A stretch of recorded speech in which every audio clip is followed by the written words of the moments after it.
All right, guys, how is everybody doing? Welcome in to Slaughterhouse Sports, and today we are going to be talking about Iowa football, because today Iowa football made a substantial move, and Iowa football decided to, the University of Iowa and Iowa football decided to part ways with offensive coordinator Brian Ferentz, the son of longtime head coach Kirk Ferentz. So, monumental move for the University of Iowa. Monumental move for Iowa. Always sad to see somebody lose their job, and Kirk Ferentz has been there since 2017.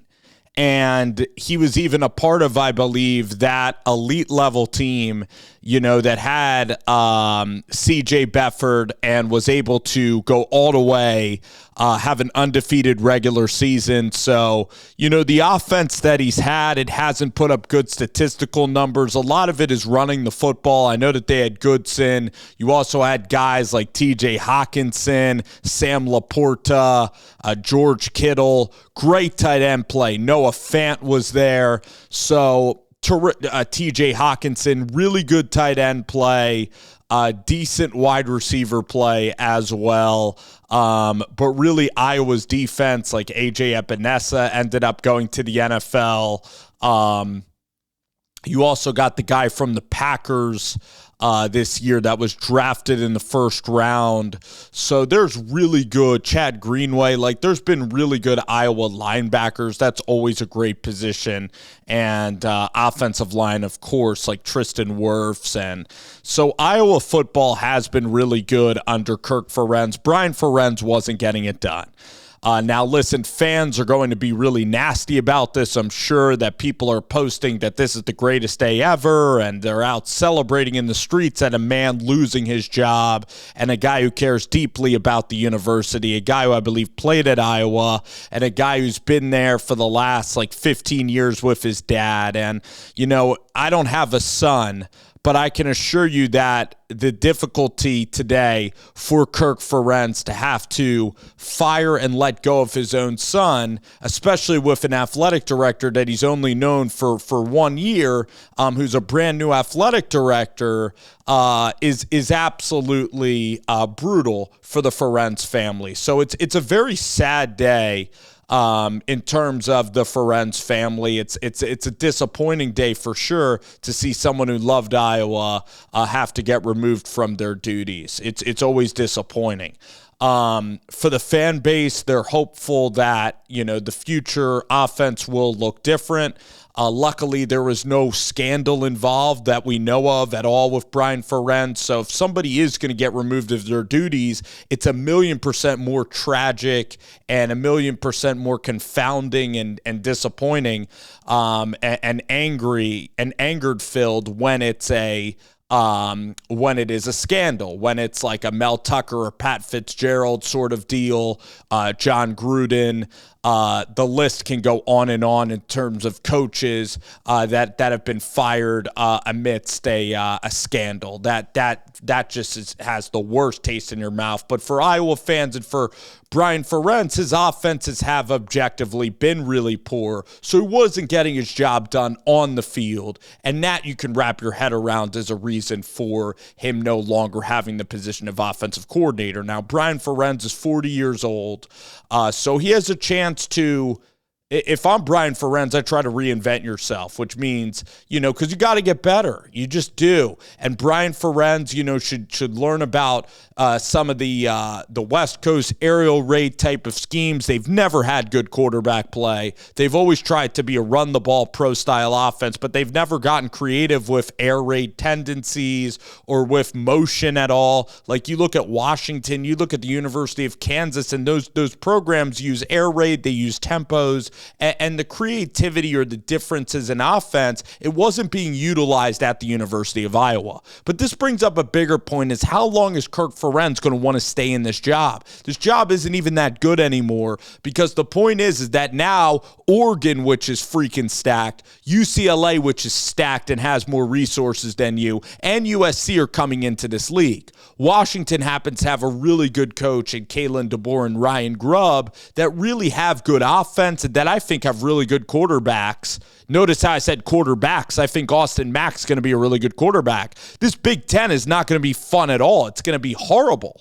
And Kirk Ferentz is used to winning nine games a year. He's going to be 70 years old. Do you really think he wants to get involved with NIL, talk to guys about paying them? Do you really think that he wants to get involved with the transfer portal and with guys leaving the programs after 1 year? Does he want to coach for another 12 years? And your son, your best friend, your own blood, the guy that you care the most about in the world is your family and is your son. He was just fired by a brand new athletic director. Gary Bart is no longer there. So if I'm Kirk Ferentz, I'm like, you know what? F this. I want to go help out Brian. I'll be an ambassador to the program, to the new athletic director, but it's time for new blood. I've done a tremendous job here. I've been here for 20 years with Hayden Fry and now running my own program. And I just no longer don't really want it. I mean, all the animosity that I'm sure he hears from the fans disrespecting his own son, I'm sure it's getting tiresome.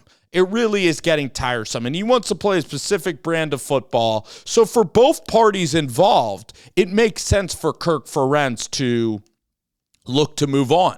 I know that he wins 8 or 9 games a year, but is he really going to want a new offensive coordinator? Is he really going to be incredibly creative and different with yielding, a totally different offensive scheme? Does he really want to change his offense that much and then adapt to the new Big Ten Conference? Does he want to take Iowa football out to Eugene, Oregon, and Washington in the middle of October? Does he want to go to Los Angeles to play a football game in the middle of November as a 70-year-old who's been doing this, who's been in the Big Ten and in the Midwest for over 35 years? I know that he's still fresh. I know that he's still in great shape, and he's still done a tremendous job. And Kirk Ferentz is an unbelievable football coach. I'm just saying, is it in the best interest of him and Iowa football for him to stay long-term? Is it?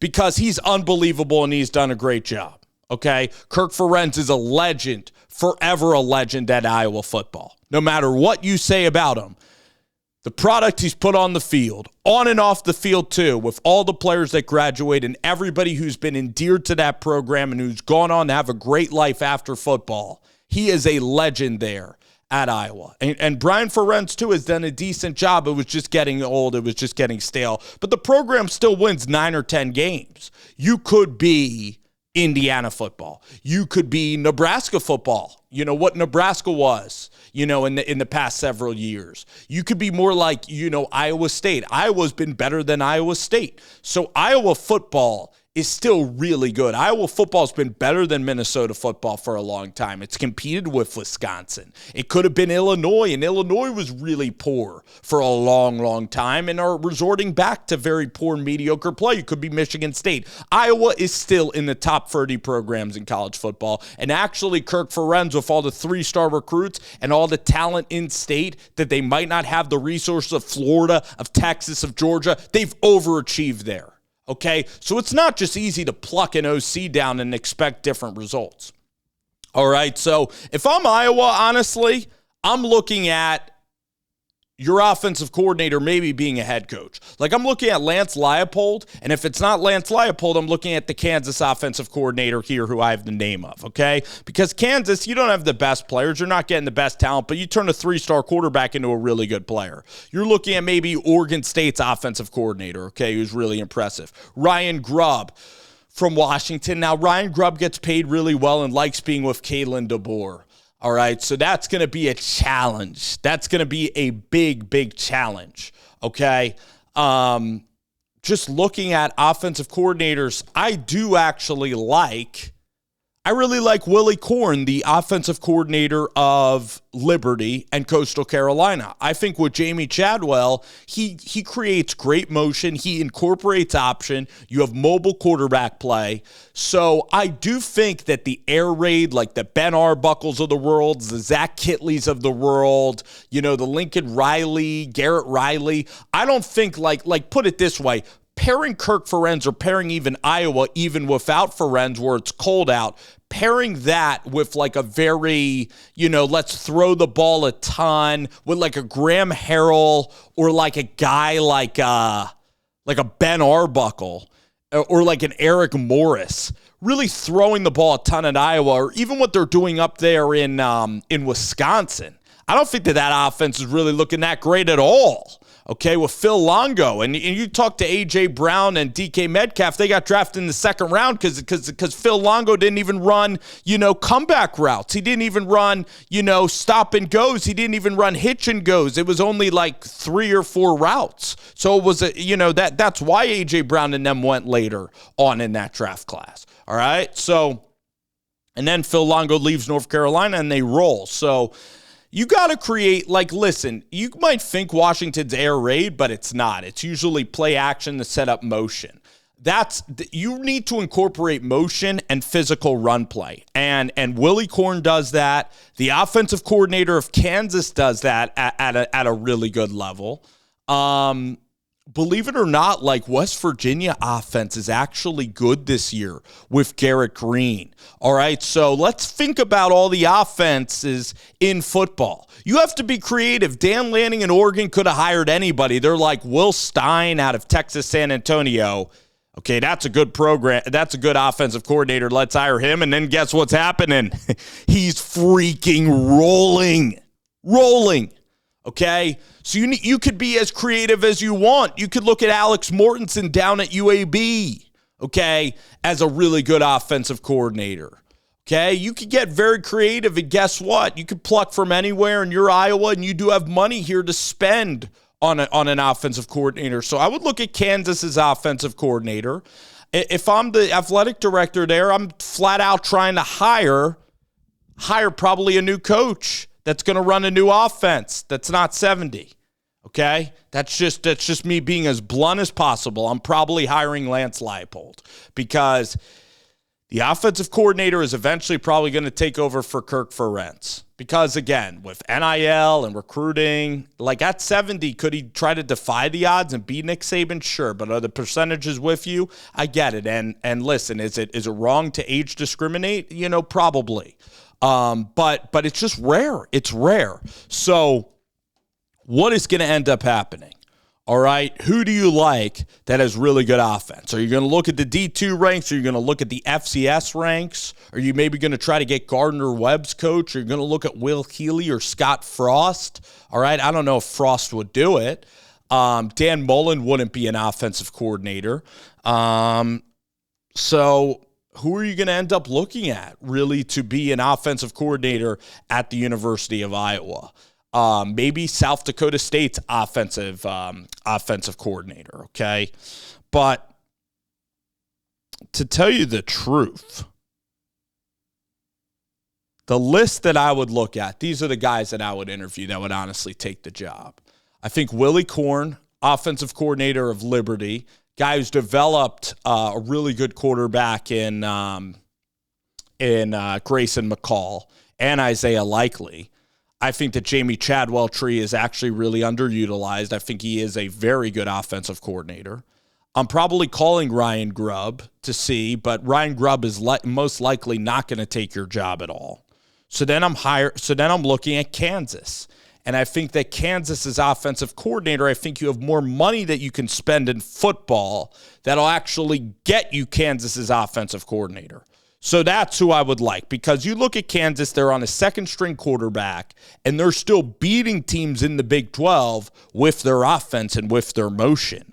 So that's exactly where I would go to look for an offensive coordinator. Still thinking about good offenses. Let's think. I mean, Georgia Tech's having a very good offense. Think of good offenses where you're not supposed to have good offense. And I watch a lot of football.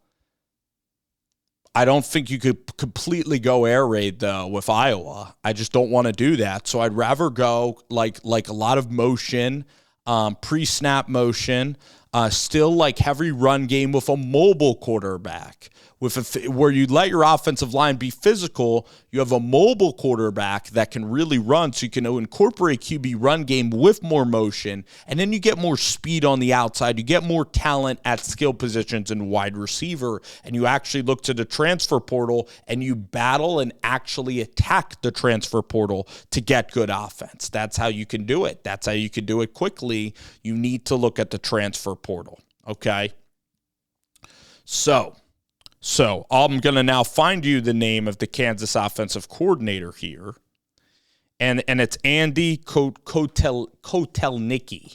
Kotelnicki is the offensive coordinator there. So I'm sure I'm missing some names. I'm sure I'm missing some situations. Virginia is playing better offensively. Think of teams that don't have a lot of resources where, wow, it's starting to click. It's starting to connect. And think of a program that is maybe a low Power 5, like Kansas doesn't have the resources you probably do. So that's very obtainable, okay? Or say that you really like Western Kentucky offensive coordinator. I know he throws it a lot. But again, you got to look at group of 5 coordinators for sure. That's what you got to do.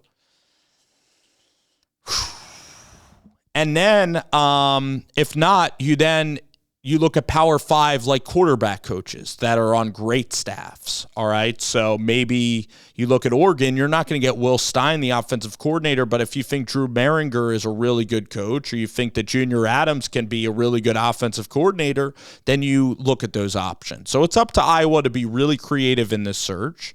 And again, for Kirk Ferentz in this whole situation, is this really going to match? Is the new coordinator going to match with Kirk Ferentz? And that's where it's a weird fit, because then if Kirk Ferentz ends up retiring or something, then you're just kind of left there. How stubborn is Kirk Ferentz going to be about how offense should be run? How tough will it be for them to mix?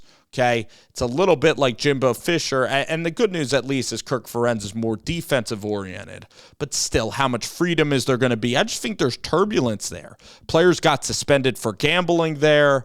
You're joining a new Big Ten, so the Big Ten West, you no longer get to play in one of the easiest subdivisions in college. It's a tough job, and that's why you're going to have to go group of 5, and that's where your money and resources will be effective to hire a young kind of offensive coordinator, or you just say to Kirk Ferentz, thank you, and he retires on a high note, which is a good season this year, and then you can go maybe get like a Lance Leipold. Then you can even be interested in a Kenny Dillingham. Then you could certainly try to make Ryan Grubb a head coach, or you can try to make Tommy Rees a head coach. Then it's a different conversation.